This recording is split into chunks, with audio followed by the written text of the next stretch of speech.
Bom dia, professor. Bom dia a todos. Nós vamos apresentar o 10º seminário e falaremos um pouco sobre as unidades sanáveis e insanáveis. Bom, eu começarei falando algumas noções gerais que são relevantes para o entendimento das unidades. E o primeiro conceito que precisamos relembrar para entendermos as unidades é o de tipicidade e a tipicidade para o direito penal. Ela é entendida como a substituição perfeita da conduta praticada pelo agente ao modelo abstrato previsto na lei penal. Ela tem como funções a de garantia, que garante ao agente que ele só será responsabilizado se praticar uma dessas condutas proibidas ou deixar de praticar alguma conduta imposta na lei. Existe também a função fundamentadora, que serve como fundamento para a atuação punitiva do Estado diante de um suposto delito. E, por fim, podemos destacar também a função selecionadora de condutas, que determinará as condutas que deverão ser proibidas ou exigidas pela lei. Mas a tipicidade também possui relevância no âmbito do direito processual penal. Aqui ela traz a ideia de que o ato processual deve ser praticado em conformidade com a Constituição Federal, com as convenções internacionais sobre direitos humanos e as leis processuais penais, assegurando dessa forma às partes e à coletividade um processo penal justo, assim como determina o princípio do devido processo legal. Ou seja, a aplicação do direito às situações concretas não é realizada de maneira aleatória pelos órgãos estatais. Pelo contrário, a atividade processual também é regulada pelo ordenamento jurídico, de forma que os participantes do processo devem se comportar como determina o modelo legal. Com isso, é possível ter maior previsibilidade do que ocorrerá no sistema processual, conferindo assim maior segurança jurídica ao processo. Um bom exemplo para entendermos como isso ocorre é a forma como deve ocorrer a colheita de depoimento de uma testemunha. A lei estabelece a forma de apresentação do rol de testemunhas, a forma de sua intimação, a ordem da oitiva, a sequência das perguntas formuladas, bem como a participação do juiz, entre outras coisas. E isso proporciona uma maior segurança jurídica porque é possível saber de antemão como será feita essa colheita de depoimento, sendo possível assim evitar qualquer surpresa ou violação dos princípios constitucionais como a ampla defesa do contraditório. Tudo isso tem como objetivo assegurar a eficiência na aplicação da correção penal, sem causar prejuízo aos direitos e garantias fundamentais do acusado. Assim, ao mesmo tempo que a tipicidade processual assegura ao Estado seu interesse na condução de um processo sem vícios, também preserva os direitos e garantias fundamentais do acusado. Entretanto, de nada adiantaria a lei estabelecer essa forma de realização da colheita de depoimento, por exemplo, se não houvesse uma forma de exigir que as partes agissem dessa forma. Sendo assim, o Estado precisa de um instrumento coercitivo que seja capaz de obrigar os sujeitos do processo a praticar os atos processuais conforme a lei determina. Assim, para que uma norma legal seja aplicada, é necessário para o seu descumprimento vir acompanhado de uma sanção.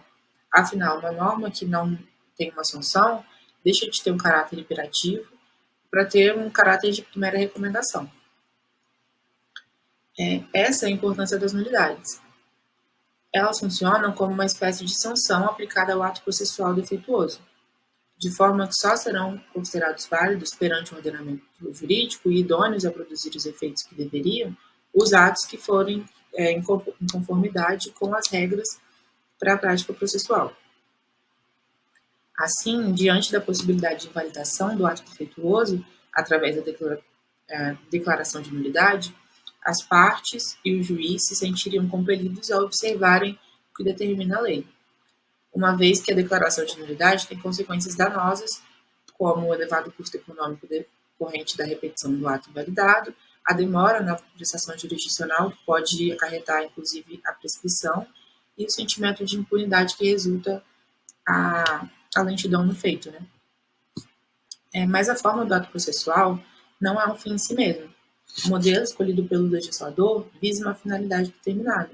Por exemplo, a lei estabelece que a citação deve ser feita em regra pessoalmente, porque sabe que essa é a forma de citação que melhor permite ao acusado tomar ciência da imputação e exercer o seu direito de defesa.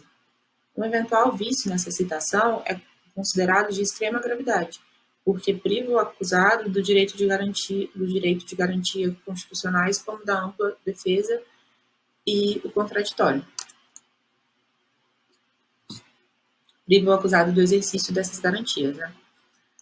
Mas deve ser citado também que o formalismo excessivo deve ser evitado, de forma que, mesmo que a citação tenha sido feita em desacordo com o que determina a lei, se caso o acusado tomar ciência da acusação, não haverá um motivo para se declarar a nulidade do processo, uma vez que a finalidade já foi atendida.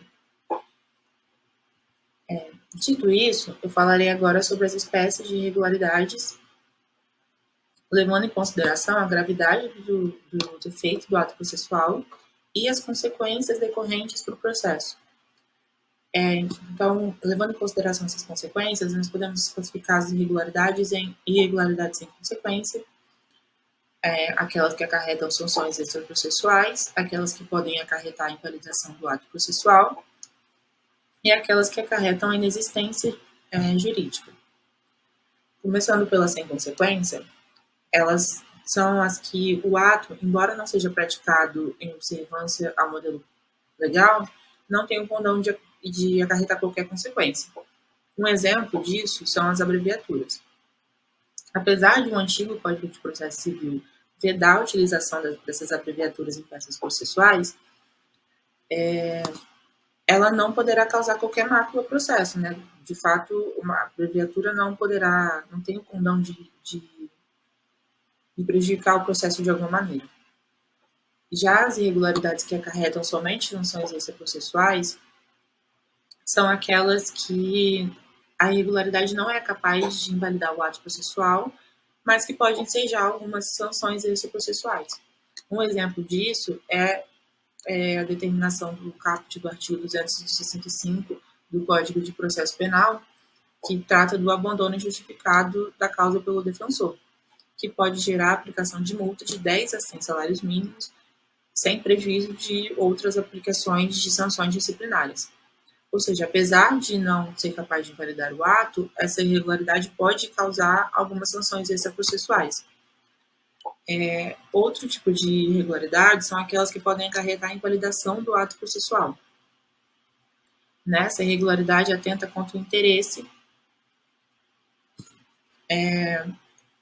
das partes ou contra o interesse geral, né?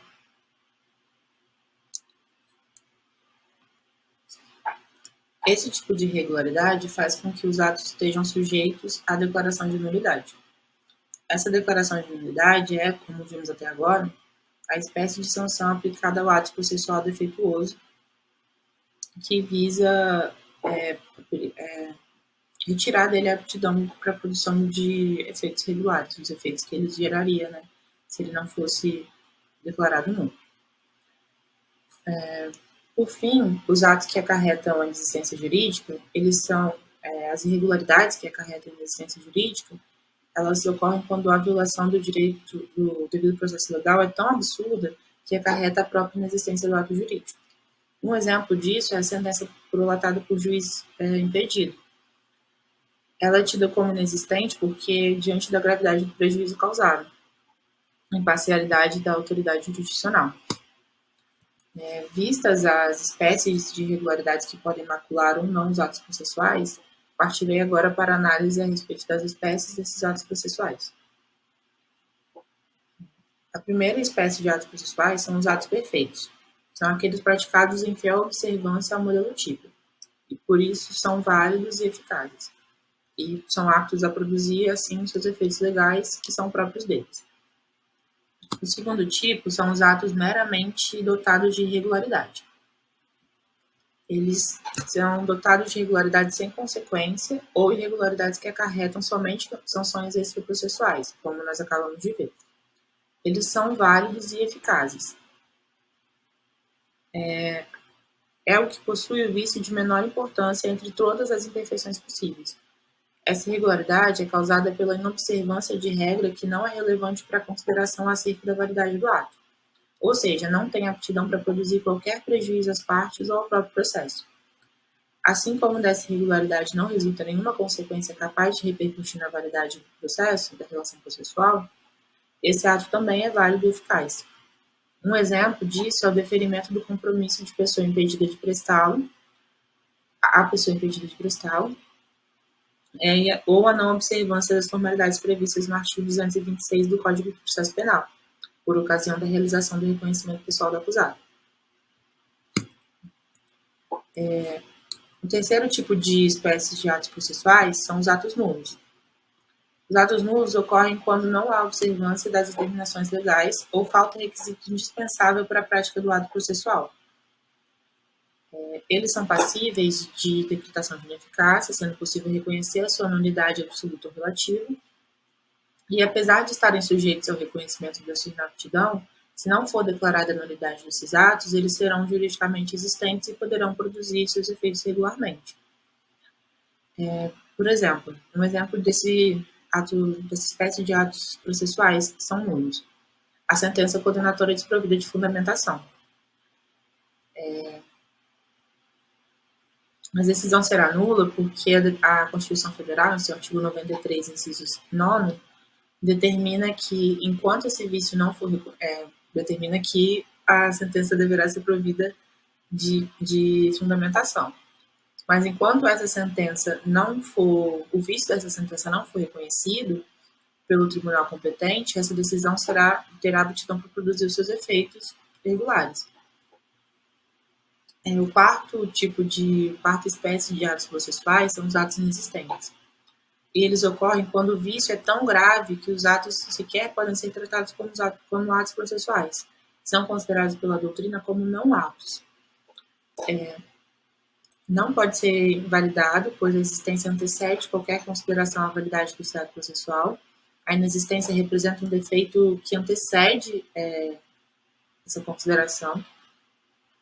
Assim, se o ato processual não existe juridicamente, não passa de mero fato, não podendo ter qualquer validade. E um exemplo desses atos inexistentes é o recurso interposto por um advogado que não tem procuração nos autos. E aí temos aqui que, embora seja desnecessário, né, a doutrina considera desnecessário qualquer pronunciamento judicial quanto à nulidade e à invalidade do ato, é possível que ele gere efeitos como se existisse e fosse válido, de forma que o ato só cessa com a declaração judicial do vício. Um exemplo disso é a sentença prolatada por um juiz que não tivesse jurisdição no momento da publicação da decisão em virtude, por exemplo, da promoção a um novo cargo. Esse ato pode gerar efeitos como a prisão do acusado e precisaria, por exemplo, de uma decisão judicial que reconhecesse a existência desse vício, né? Para que ele parasse de gerar esses efeitos, ou não gerasse esses efeitos. Por fim, é importante salientar a diferença entre os atos nulos e os atos inexistentes. Porque, diferente das unidades relativas e absolutas, aquelas que decorrem dos atos nulos, os atos inexistentes, o vício que gera a inexistência do ato, não se convalida jamais, podendo ser reconhecido durante ou após o processo, independente do prazo. Esse vício ele não se convalida nem mesmo com o trânsito em julgado de eventual sentença condenatória ou absolutória. Um exemplo disso um exemplo de um ato inexistente, ele pode ser usado para nós entendermos essa diferença entre ato nulo e ato inexistente, é que uma sentença prolatada por alguém não investido de jurisdição não passa de um mero pedaço de papel sem importância jurídica. E, por esse motivo, a sua inexistência pode ser declarada em qualquer tempo, dependente de prazo, tendo em vista que, de fato, uma sentença assinada por alguém que não prolatada por alguém que não tem jurisdição para isso, de fato não passa de um mero pedaço de papel que não tem importância jurídica nenhuma. Dito isso, expus todas as noções gerais que são necessárias para o entendimento das nulidades e os meus colegas falarão agora um pouco mais sobre as nulidades em si. Obrigada. Meu nome é Lucas e eu comentarei as espécies da nulidade de forma breve, pois tenho apenas 10 minutos. A priori, convém mencionar que a doutrina majoritária tem um posicionamento no sentido de que há nulidade absoluta e nulidade relativa. Porém, como bem assevera o professor Renato Brasileiro, há um posicionamento minoritário que defende a nulabilidade como uma espécie, uma terceira categoria a ser inclusa neste gênero, mas é uma posição minoritária. A priori, vamos à nulidade absoluta. O que seria a nulidade absoluta? A nulidade absoluta é o vício constante no ato processual que atenta contra o interesse público, isto é, ele ultrapassa o mero interesse subjetivo daqueles que estão ali e vai ao interesse da própria sociedade, do todo, que gostaria de ter o processo penal de uma justo, isto é, ele atenta contra a rigidez da prestação jurisdicional no âmbito do processo penal. Então, por exemplo, ele atenta contra um princípio assegurado na Constituição, o contraditório, a ampla defesa. Então, ele ultrapassa uma esfera subjetiva e vai ao todo. Duas são as características fundamentais a serem constatadas nessa nulidade absoluta.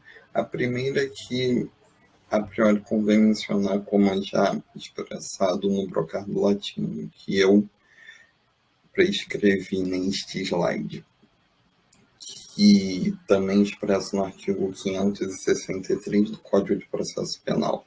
Nenhum ato será declarado nulo se da nulidade não resultar prejuízo para a acusação ou para a defesa, o que impede a declaração de nulidade se não demonstrado prejuízo concreto à parte que suscita o vício. Mas qual que é o cerne, o ponto fulcral da questão quanto à nulidade absoluta? A nulidade absoluta, este prejuízo, ele é presumido e ostenta natureza relativa. Ele é um prejuízo presumido e com uma presunção iuris tanto. Isso significa dizer que é uma inversão à regra do 156 do caput do CPP e que a parte responsável por arguir a nulidade absoluta, ela está exonerada da comprovação, cabendo a outra demonstrá-lo.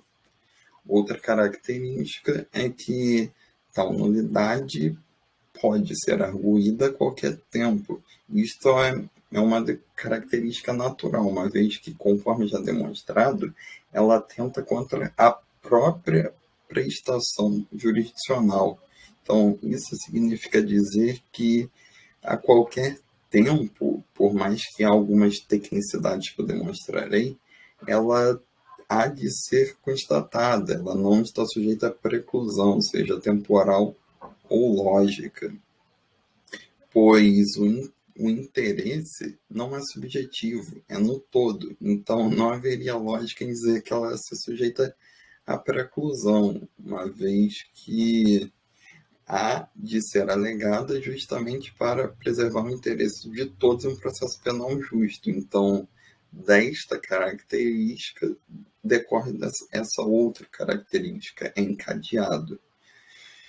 Mas, a despeito disso, há algumas exceções que eu irei comentá-las nos próximos 2 slides. Não são exceções, são tecnicidades.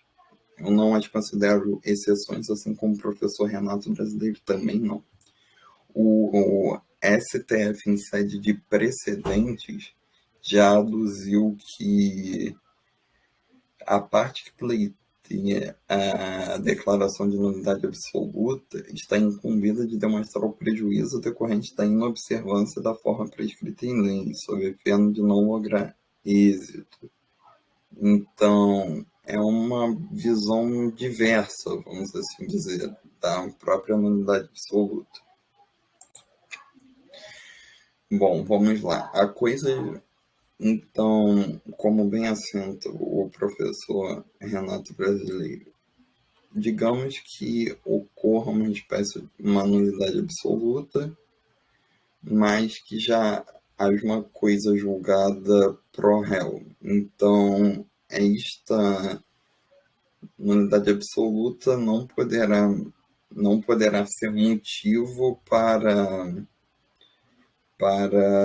fazer esta sentença deixar de produzir seus efeitos regulares, porque ela é pró-réu. Agora, tratando-se de sentença condenatória ou absolutória imprópria, as nulidades absolutas podem ser arguídas, mesmo após o trânsito em julgado, pois há meios de fazê-lo, a revisão criminal, habeas corpus e etc.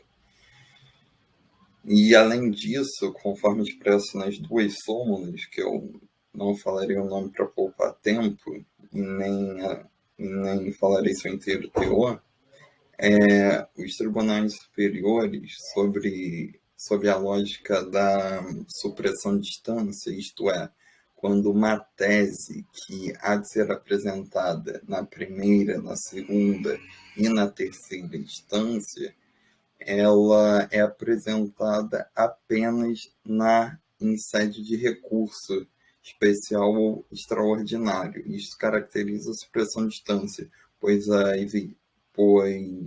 tanto a primeira quanto a segunda instância não apreciaram tal tese a respeito de nulidade absoluta. Então, os tribunais superiores entendem que há uma limitação temporal às instâncias recursais ordinárias.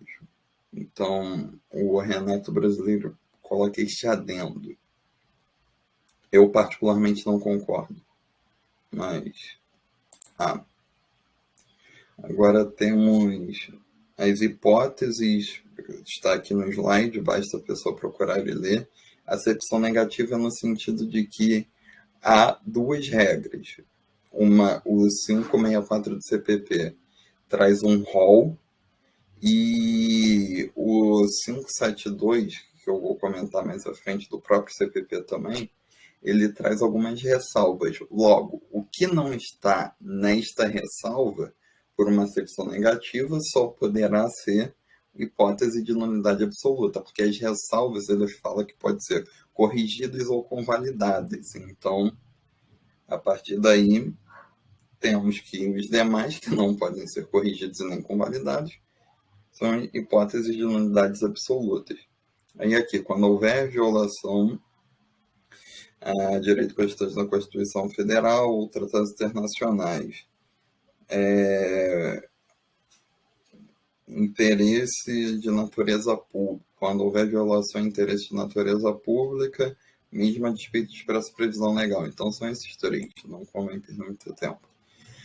A nulidade relativa é aquela que enseja prejuízo às partes, isto é quando o procedimento previsto em norma infraconstitucional é desrespeitado. Esse ato irregular atenta contra essa norma infraconstitucional. Por isso é relativo a quem? Às partes. Por exemplo, um desequilíbrio na participação das partes que seja uma espécie de vantagem a outra, isto é, rompe com a paridade de ferramentas para o alcance a um fim justo. Assim como a outra espécie deste gênero, há duas características. A comprovação do prejuízo, só que aqui é diferente. Não há uma presunção. Justamente por ser relativo às partes, a parte que foi prejudicada, até porque não há nulidade sem prejuízo. Então, a parte que foi prejudicada por nulidade relativa, há de comprová-la, há de comprovar o prejuízo decorrente da inobservância de forma prescrita em lei. A arguição há de ser feita em momento oportuno, sob pena de preclusão e consequente convalidação. Isso significa que, por justamente haver tal possibilidade, há tal possibilidade de aproveitamento, há um momento oportuno para que elas sejam apontadas para que elas sejam arguídas, sob pena de tal ato irregular se convalidar. Então, estas são as duas características próprias das nulidades relativas. Aqui estão as hipóteses, como eu já falei anteriormente, aqui eu trago os incisos. Em razão do tempo, não vou lê-los, mas basta a leitura que eu resumo bem. Tem um exemplo aqui embaixo. Agora vamos ao outro ponto importante. O artigo 571 do Código de Processo Penal versa sobre o momento oportuno para que elas sejam arguídas. Como bem assevera o professor Renato Brasileiro, em razão de inúmeras alterações em sede de legislação, inclusive da própria Constituição, com o advento da Constituição de 1988, tais incisos vão ser interpretados de formas diferentes. Muitas vezes, o próprio professor Renato Brasileiro, ele cria uma espécie de outro inciso que explica a forma como este inciso se manifesta na realidade. Por exemplo, eu posso dizer aqui, logo o inciso primeiro, o professor Renato Brasileiro diz que ele há de ser interpretado nos seguintes termos, abre aspas, as nulidades relativas da instrução criminal da primeira fase do procedimento do júri, ocorridas após a apresentação da resposta à acusação, devem ser arguídas em sede de alegações orais, sob pena de preclusão temporal. Fecha aspas. Então, aqui, o inciso segundo, que em razão do advento da Lei 11.719 de 2008, as alegações finais foram substituídas por alegações orais, e também tem a questão da resposta à acusação, em razão dessas duas vicissitudes, ele chega também a uma outra forma de ser interpretado tal artigo, que ele diz, em síntese, que as nulidades relativas ocorridas entre o oferecimento da peça acusatória e a citação do acusado devem ser arguídas pela defesa ao apresentar a resposta à acusação. Diante das mudanças produzidas pela Lei 11.719, o ideal é interpretar o artigo 571 do CPP nos seguintes termos. As nulidades relativas dos processos de competência do júri singular ocorridos entre o oferecimento da peça acusatória e a citação do acusado devem ser arguidas na resposta à acusação. Aquelas verificadas após a apresentação da resposta à acusação devem ser arguidas por ocasião da apresentação das alegações orais ou memoriais, sob pena de preclusão. Então, há uma nova sistemática a se utilizar para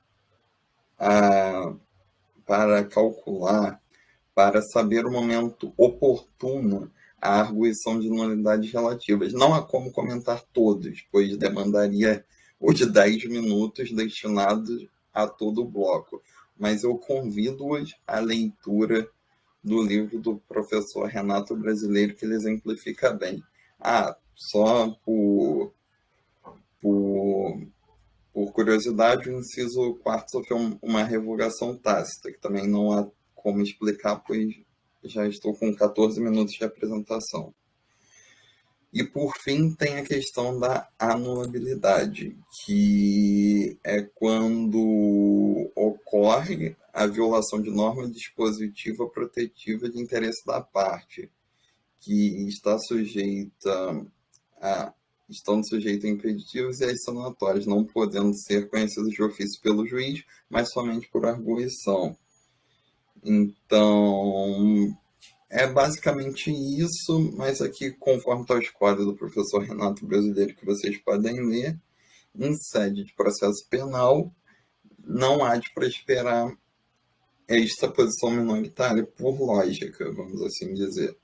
Em síntese, estas são as espécies de nulidades, não há como comentá-los com a devida sistematicidade em razão do tempo, mas creio que ficou entendível a todos.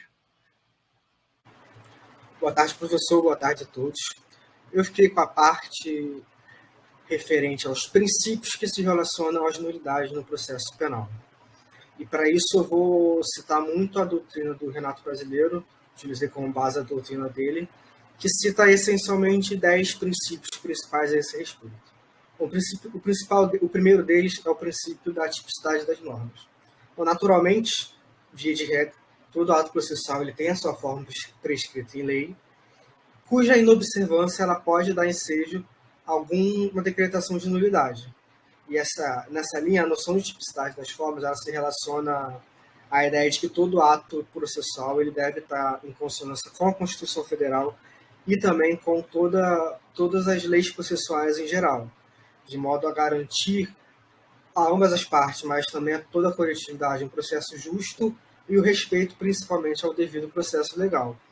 Porém, é que se questionar se toda inobservância a essa forma prescrita em lei, ela vai ensejar a invalidação do ato processual. E a ideia é que não. A ideia é que, a depender do ato processual viciado, a depender do grau do vício, é possível que o ordenamento jurídico ele simplesmente ignore esse vício, impondo, por exemplo, uma consequência meramente extraprocessual à parte que cometeu esse ato que poderia ser decretada nulidade. Bom, em sequência, tem o princípio do prejuízo, que está exposto essencialmente no artigo 563 do Código de Processo Penal, que indica que nenhum ato será declarado nulo se da nulidade não resultar prejuízo para a acusação ou para a defesa. O princípio do prejuízo previsto ele deriva da ideia de que a tipicidade dos atos processuais funciona apenas como um instrumento para a correta aplicação do direito, de maneira que uma eventual desobediência às formas prescritas em lei só deve acarretar a decretação de nulidade se houver algum tipo de prejuízo efetivo às partes envolvidas, de forma que comprometa o processo penal como um todo.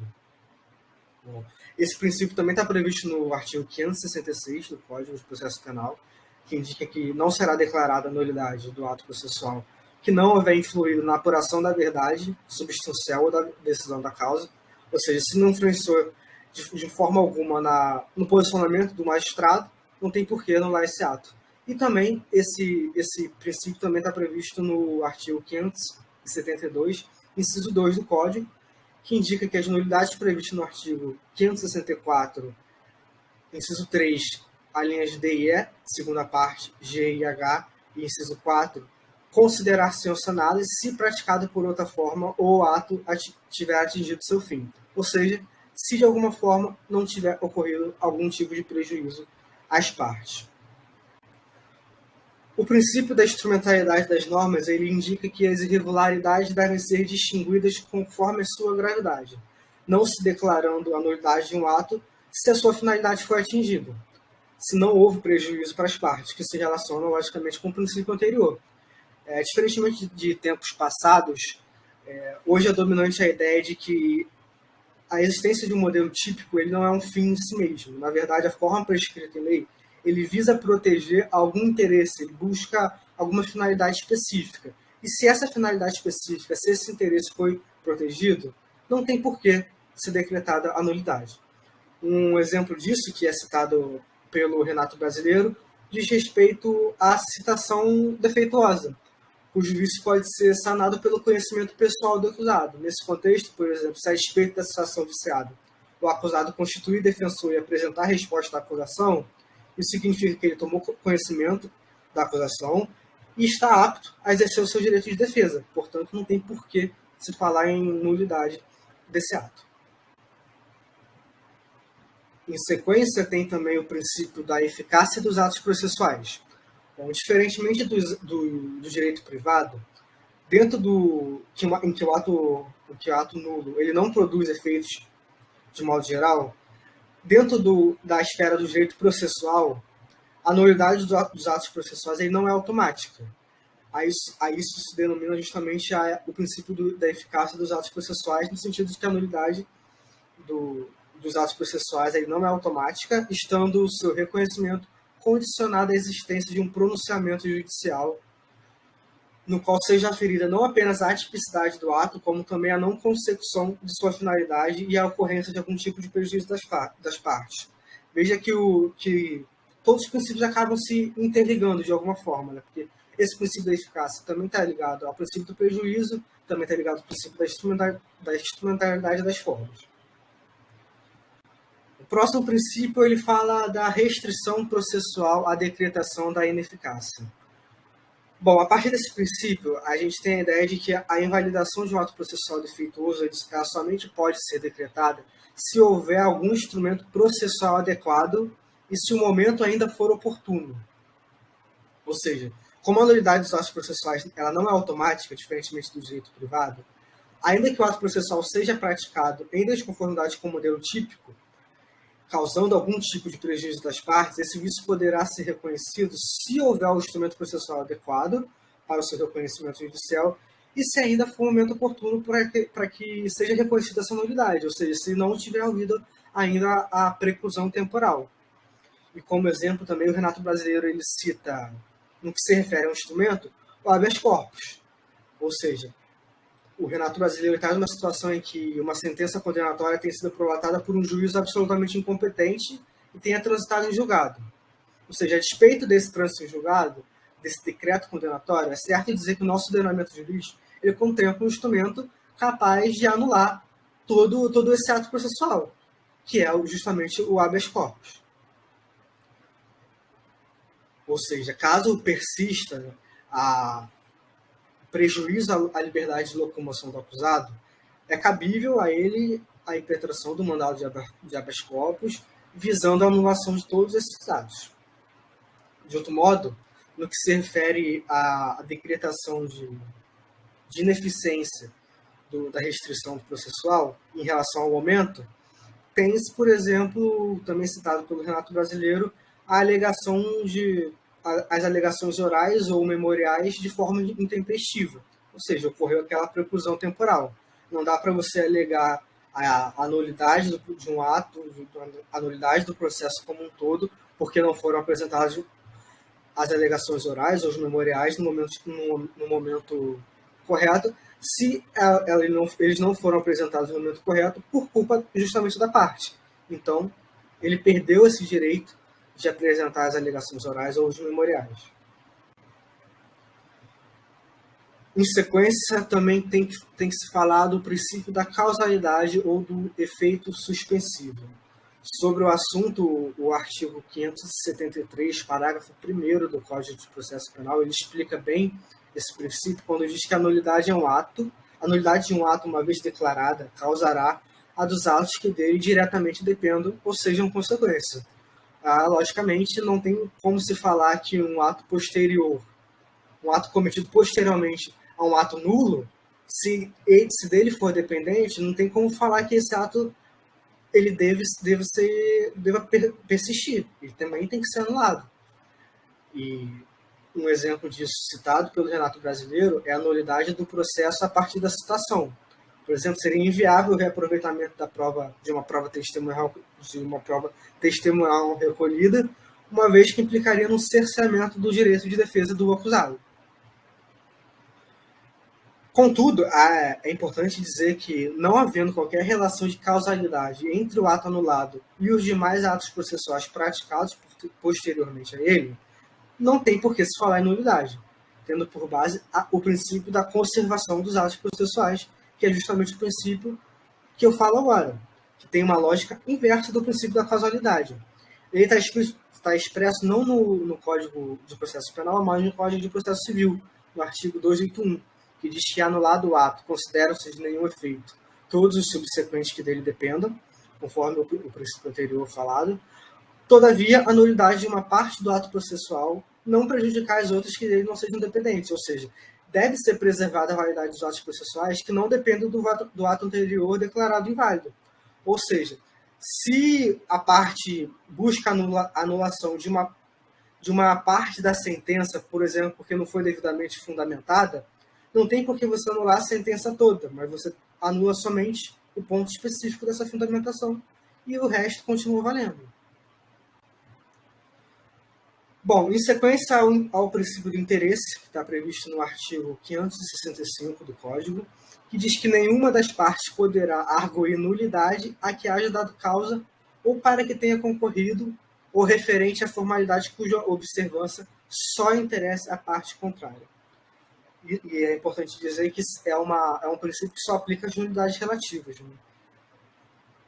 Porque, como regra, a violação de uma norma protetiva, como regra, a nulidade absoluta, ela se relaciona a uma norma protetiva de interesse público. Então, ela pode ser recolhida a qualquer tempo e por qualquer das partes. E também há de se ressaltar que esse princípio não se aplica ao Ministério Público em razão justamente do seu dever constitucional de defesa da ordem jurídica e tutela dos interesses individuais indisponíveis, que está previsto no artigo 127 da Constituição Federal. Ainda que se falar no princípio da lealdade ou da boa-fé, que diz que nenhuma das partes ela pode arguir nulidade a que tenha dado causa. É o que está expresso no artigo já citado 565, primeira parte. E, nesse sentido, a esse respeito, há um entendimento consolidado, embora não seja previsto no Código, de que não apenas as hipóteses em que tiver comprovada a má-fé, ou seja, o dolo da parte em produzir a nulidade para posteriormente se beneficiar dela, como também é possível a aplicação desse princípio também em situações em que a parte houver agido com culpa, por exemplo, a partir de uma ocorrência de uma negligência processual. E um exemplo citado pelo Renato Brasileiro é quando um acusado citado pessoalmente, devidamente citado, ele não constitui advogado. Naturalmente, é impossível a parte não ter algum tipo de defesa no processo, o juiz vai constituir um defensor dativo. E nesse sentido, na hipótese, por exemplo, de o defensor nomeado ele não conseguir manter o contato com o acusado e por isso deixar de arrolar testemunha, por exemplo, haverá uma preclusão temporal quanto à apresentação dessa prova testemunhal, impedindo que o acusado posteriormente constitua advogado e alegue a nulidade do feito sob o argumento de que o defensor anterior ele foi negligente ou agiu com algum tipo de negligência e deixando de ter arrolado as testemunhas. Só que, naturalmente, isso não faz sentido, porque essa não arrolação das testemunhas se deu justamente por um ato da própria parte, que não se preocupou em manter o contato com o seu defensor, não se mostrou disponível para ele ter esse contato. O último princípio citado ainda é o princípio da convalidação. Bom, em essência, convalidar significa remover um defeito, sanear um vício. Dentro da esfera do processo penal, ele se relaciona com a ideia de que um ato processual inicialmente perfeito ele possa ser considerado válido. Ou seja, a partir desse princípio, não se declara nulidade quando for possível suprir esse defeito. Em regra, trata-se de um princípio aplicável somente às nulidades relativas, considerando que a mácula de um ato absolutamente nulo ela não pode ser saneada, não pode ser convalidada, seja pelo decurso do tempo, seja pelo fato de a parte, ainda que tacitamente, ter aceitado seus efeitos. No entanto, no caso de trânsito em julgado da sentença condenatória própria, entende-se que as nulidades absolutas ocorridas no curso do processo elas estarão convalidadas, visto que não se admite a revisão criminal pró-sociedade, ou seja, pró-sociedade. Bom, nesse cenário é importante pontuar que são diversos exemplos de causas que representam a convalidação de um ato processual. O primeiro deles é o suprimento. Suprimento como está exposto no artigo 569 do Código de Processo Penal. Que algum ato específico ele é suprido e pronto, já está aí convalidado o ato. Em sequência, a retificação, que é simplesmente a mera correção do ato. Em sequência, a ratificação, prevista no artigo 568 do Código, que é quando se estabelece que a nulidade ela pode ser sanada, pode ser por uma confirmação, seja tácita da parte ou expressa mesmo, e ainda pela preclusão, seja temporal, lógica ou consumativa. Ou seja, se passou o tempo de se arguir aquela nulidade, não há que se falar mais nela. Sendo uma nulidade, uma preclusão lógica, de outro modo,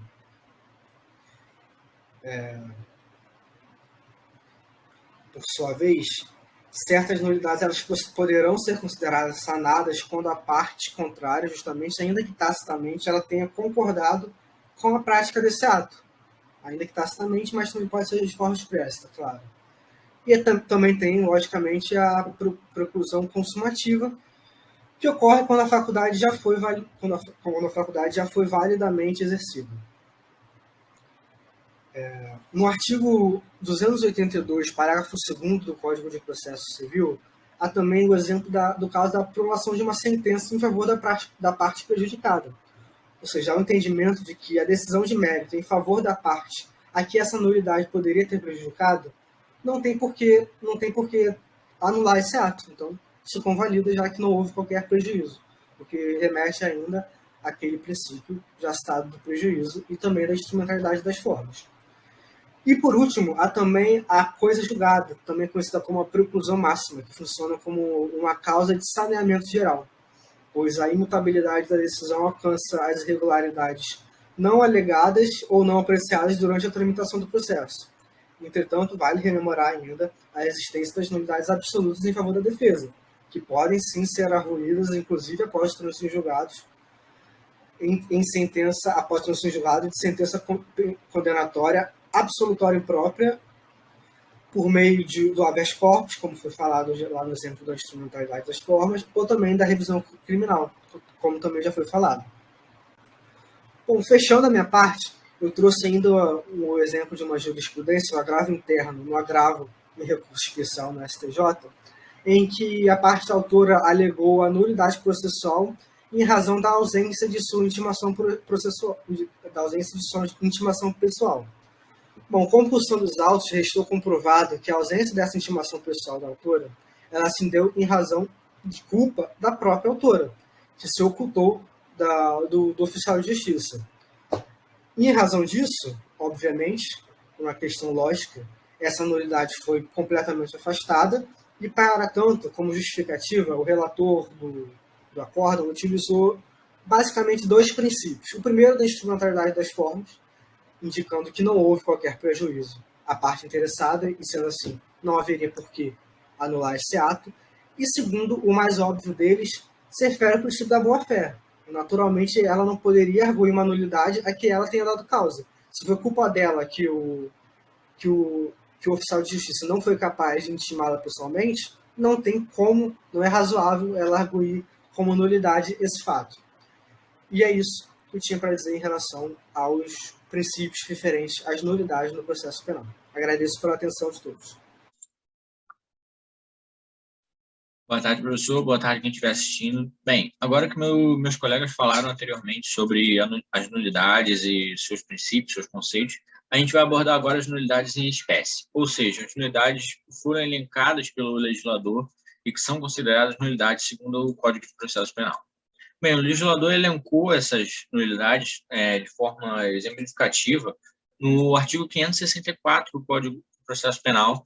Então, a gente vai abordar cada uma delas e cada tipo delas de forma bem detalhada para vocês. Bem, deixa eu ajeitar a câmera aqui.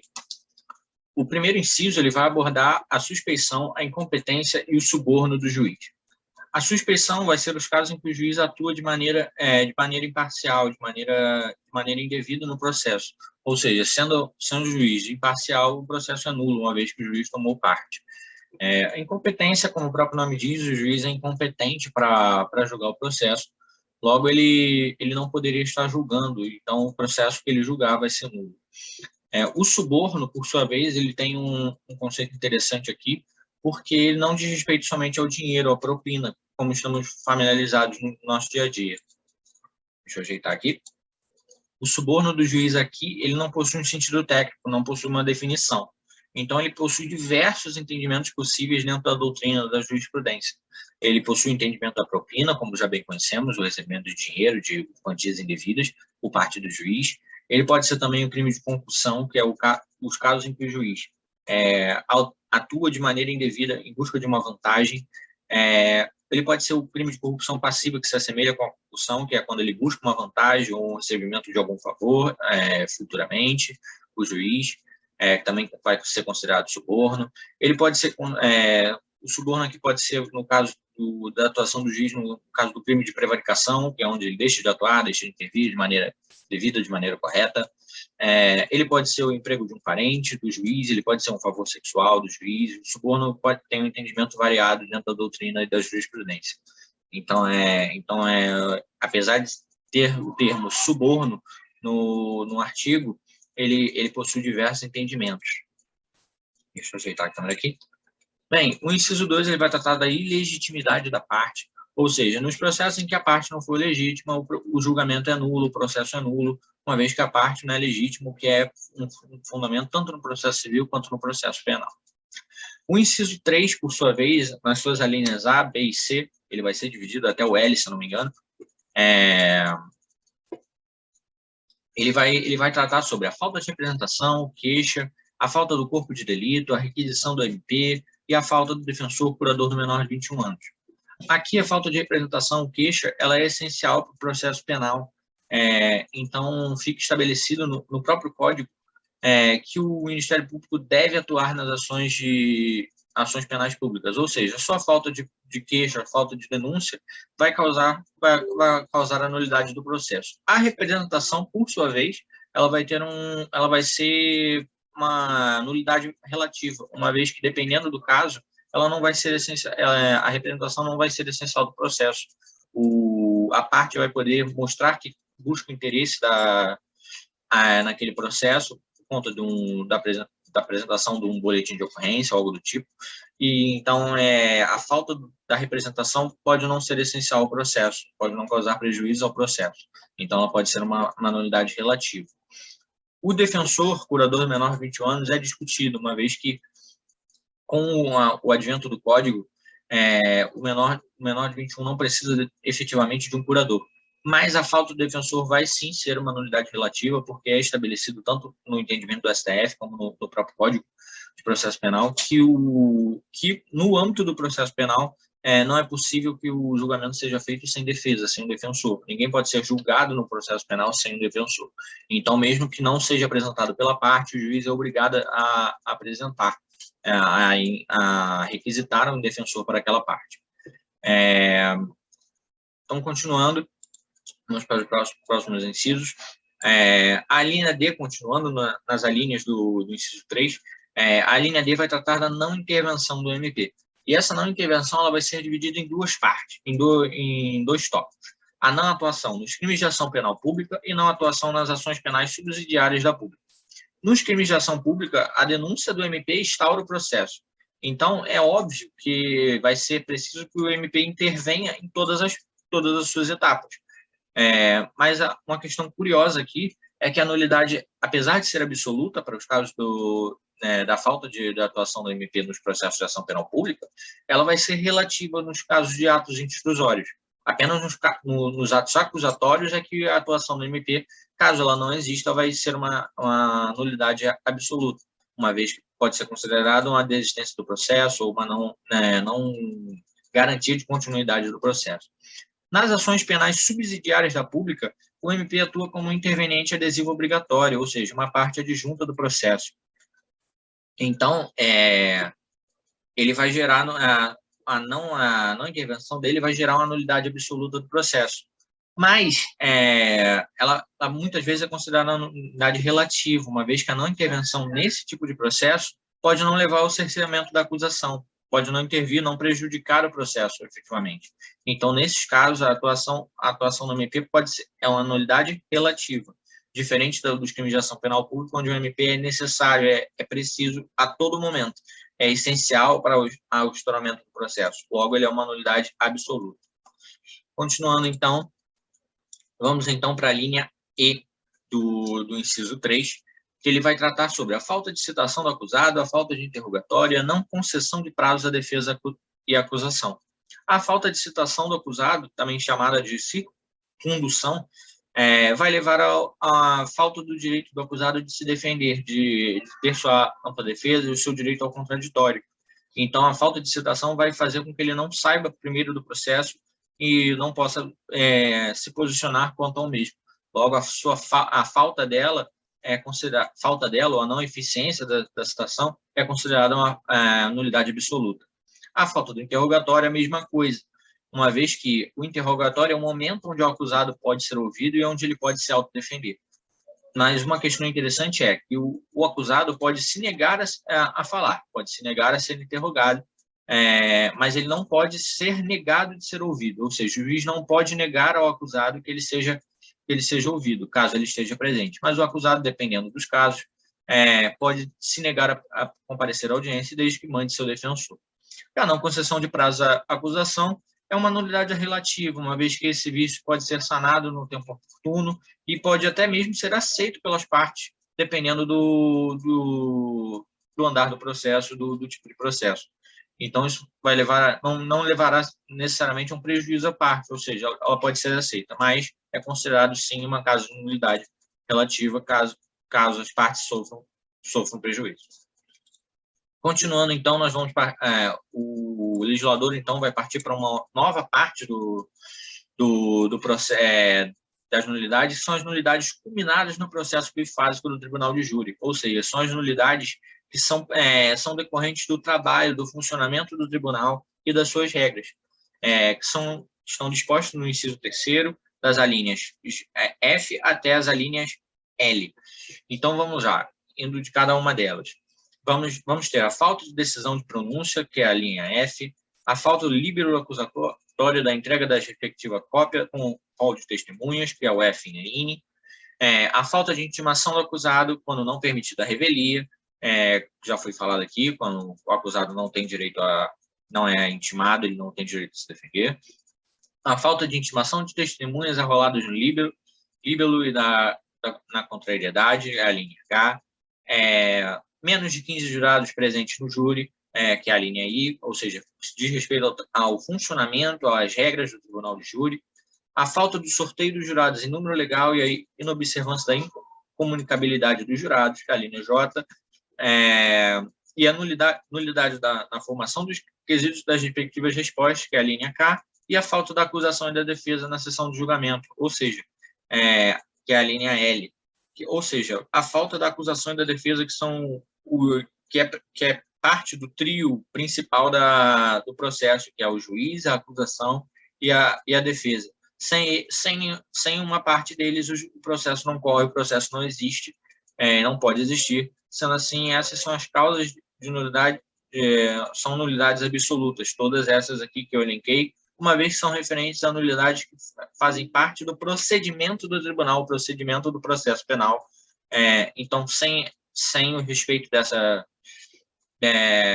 regras, dessas características do processo, o processo se torna nulo. Então, eu vou passar agora a palavra para a Kathleen, que vai tratar um pouco mais das nulidades e vai continuar o trabalho com vocês. Muito obrigado. Boa noite, professor. Boa noite, turma. Eu sou a Kathleen e vou dar continuidade à apresentação do trabalho, falando acerca das nulidades em espécie, e aqui eu vou começar sobre a falta de sentença. De acordo com o artigo 564, inciso 3, a linha M do Código Processual Penal, a falta de sentença gera nulidade absoluta, o que de fato não é nenhuma nulidade, porque sem sentença, como nós vamos saber os efeitos do processo, ou então como vamos executar a pena. Mas é importante também saber que, segundo o artigo 489 do Código Processual Civil, essa sentença ela é composta de 3 tópicos. O primeiro seria o relatório, a fundamentação e o dispositivo. E nós vamos trabalhar esses 3 tópicos na hipótese de ausência desses tópicos na sentença, o que causaria nulidade. Vamos lá. Primeiramente, temos o relatório, que nada mais é do que um resumo trago pelo juiz, falando acerca do processo, das testemunhas, o porquê tal causa foi levantada, etc. É importante saber que, em sede de juízo comum, a falta desse relatório na sentença ela gera nulidade absoluta. E, no caso dos juizados especiais, esse relatório ele pode ser dispensado. Então, vamos lá. De acordo com o artigo 38 da Lei 9.099, a sentença mencionará os elementos de convicção do juiz, com breve resumo dos fatos relevantes ocorridos em audiência, dispensado o relatório. Então, em sede de juízo comum, a falta do relatório na sentença ela gera nulidade absoluta. E já nos juizados especiais, esse relatório ele pode ser dispensado.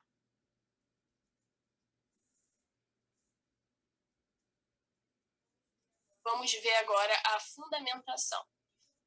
De acordo com o artigo 564 do Código Processual Penal, haverá nulidade em decorrência de decisão carente de fundamentação. Isso ocorre, então, não somente nas sentenças, mas nas demais decisões.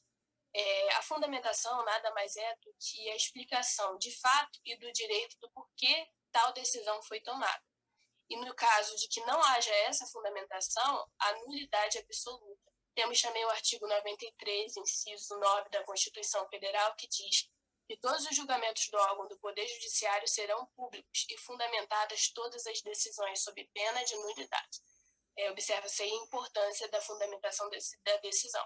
E se nós observarmos também um rol disposto no artigo 315, parágrafo 2 do Código Processual Penal, vamos ver que a fundamentação ela não pode ser precária, nem deficiente, nem insuficiente.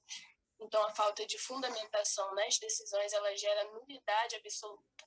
Temos agora o dispositivo. O dispositivo é a parte conclusiva da sentença, onde o julgador ele proclama o resultado de sua decisão.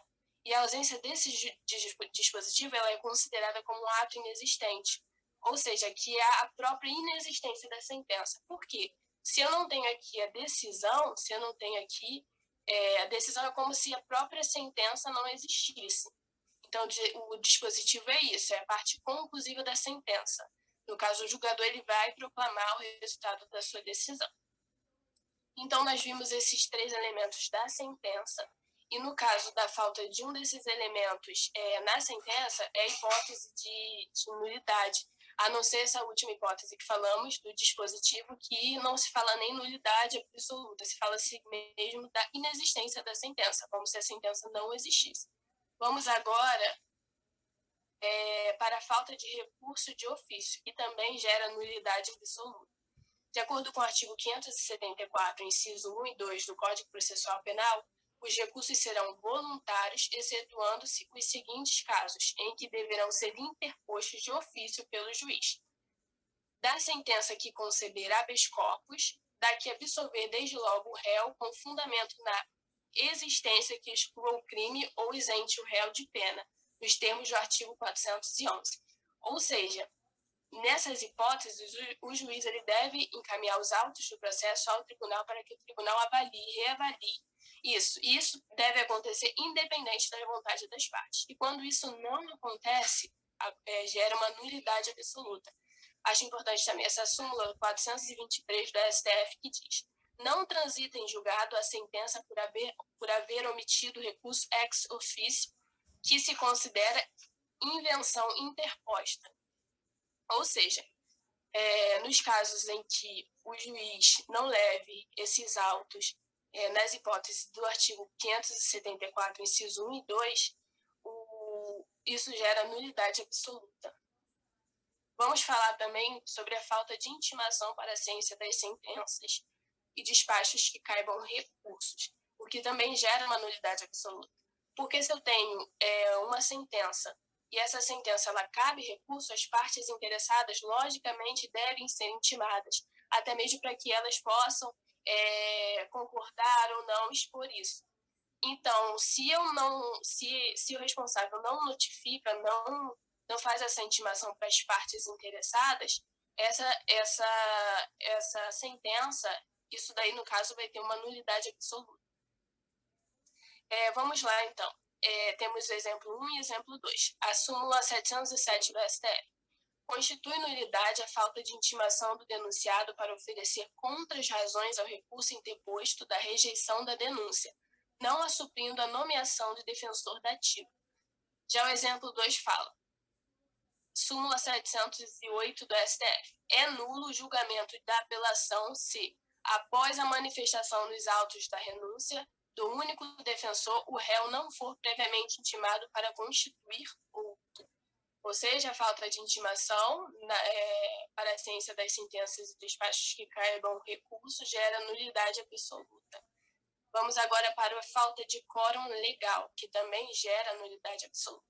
De acordo com o artigo 564, inciso 3, a linha P do Código Processual Penal, a nulidade ocorrerá no Supremo Tribunal Federal e nos tribunais de apelação por falta do quórum legal para julgamento. Observação: por que os demais tribunais não estão descritos no artigo? Porque eles foram interpostos após essa posição do Código Processual Penal. Mas eles também estão inclusos nisso. Então, a falta de quórum também nesses demais tribunais gera nulidade absoluta. Temos um exemplo, por exemplo. Tem uma apelação que deve ser julgada em tal tribunal. E o regimento interno desse tribunal diz que são necessários três desembargadores para que seja feita essa apelação. Então, se no dia do julgamento ocorrem que aparecem somente 2 desembargadores, aí nós temos o que? A nulidade absoluta. Então, é importante que seja observado o regimento de cada tribunal, de forma individualmente, porque isso varia de tribunal para tribunal. Vamos agora à possibilidade de nulidade por omissão de formalidade, que está disposto também no artigo 564, inciso 4 do Código Processual Penal. O que acontece? O Código Processual Penal ele estabelece a formalidade com que tais atos devem ser praticados. Então, se um ato ele foge dessa formalidade, nós vamos ter que analisar outros 2 pontos, que seriam a finalidade e os prejuízos.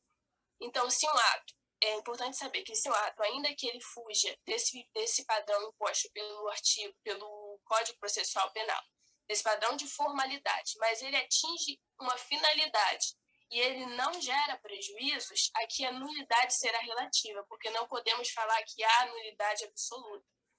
Porque se ele, por mais que ele fugiu desse contexto de formalidade, mas ele chegou à sua finalidade e ele não causou prejuízo, então temos uma nulidade relativa, porque ele poderá não ser nulo. Então é preciso também analisar cada ato individualmente. Vamos passar para o próximo. Por fim, nós vamos falar aqui sobre as nulidades no inquérito policial. É importante falar que o inquérito policial ele é uma mera peça informativa, possui a característica de ser dispensável. Em regra, os vícios do inquérito não têm o condão de contaminar e causar nulidade de todo o processo.